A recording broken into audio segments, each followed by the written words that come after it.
Hello everyone. Hope all fine, in a good health, enjoying a good time with your family.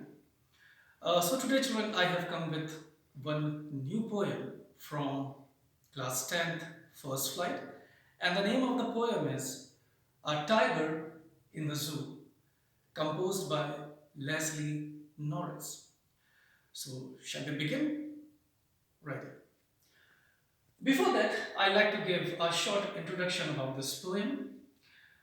In this poem, the poet explains about the agony and helplessness of animals, those who are caged in zoo. Further, in this poem, the poet also tries to explain that how the human they are being drawn the condition of the animals, those who are being captivated for their self motive and for their fun. So let's begin. I'll read the poem before you, listen carefully, then we will move on with our explanation. Here we go. First, stanza. He stalks in his vivid stripes the few steps of his cage on pads of velvet quiet in his quiet ranch. In first stanza, we have come across some difficult words. So let's get one by one. The first word here comes estax. Estax means walk with pride. Second word that we have come across, vivid. Vivid means different colors. One more word that is stripes. Stripes line. You have seen that on tiger's skin you will find beautiful stripes line. One more word here, reg. Reg means anger. So let's begin with its explanation. In the first stanza, the poet he finds that the tiger is walking hard in a cage where he has caged by human being in a zoo. The tiger seems to be majestic but captivated in a small cage where he finds himself helpless. Despite having all strength, being a most powerful beast, the tiger seems helpless. And the poet finds anger on tiger's face. Children, this despair gets reflected on tiger's face expressions. So this is how the first stanza, where we have seen that the tiger is full with his pathetic condition in his very distressed trauma, where he finds himself lonely. Moving to second stanza, here we go. He should be lurking in shadow, sliding through long grass near the water hole where the plump deer pass. Let's come to words, difficult words, moving then to the explanation. The first word, lurking. Lurking means stay hiding itself. Second word, we have come across sliding. Sliding means here, children, walking with ease. One more word here, plump. The word plump is used especially for fatty flesh, and here it is used especially for deer. Coming to explanation. In second stanza, the poet pities that the tiger has been caged, captivated in a zoo where he finds himself lonely, seems helpless. Now the tiger is in a very traumatic state, and the poet feels and he imagines that if the tiger would have been in his natural habitat, he would have moving freely in his world. He would have been hunting, resting his time. He would have stacking deers near waterholes where he can have a great feast. The second stanza, the poet is imagining about the freedom where the tiger would have been in his own fold. Coming to third stanza, here we go. Here we begin. He should be snarling around at the jungle's edge, baring his white fangs, his claws, terrorizing the village. Coming to the difficult words, snarling means growling sound made by tiger.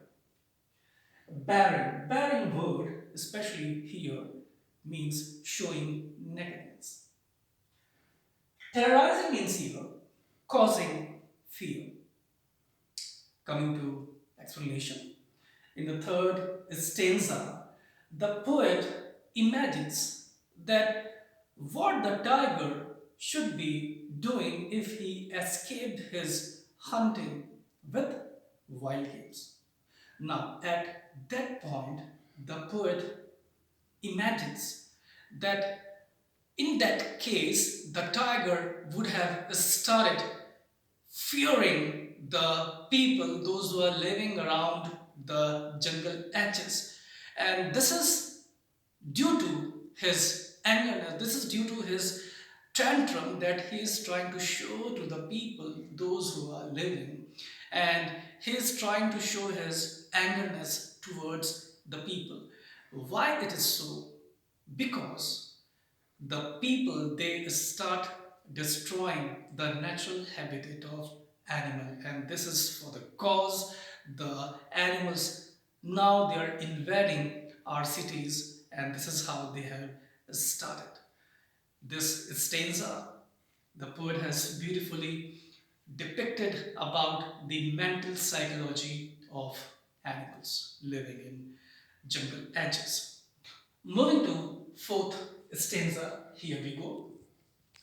But he is locked in concrete cell, his strength behind bars, is stacking the length of his cage, ignoring visitors.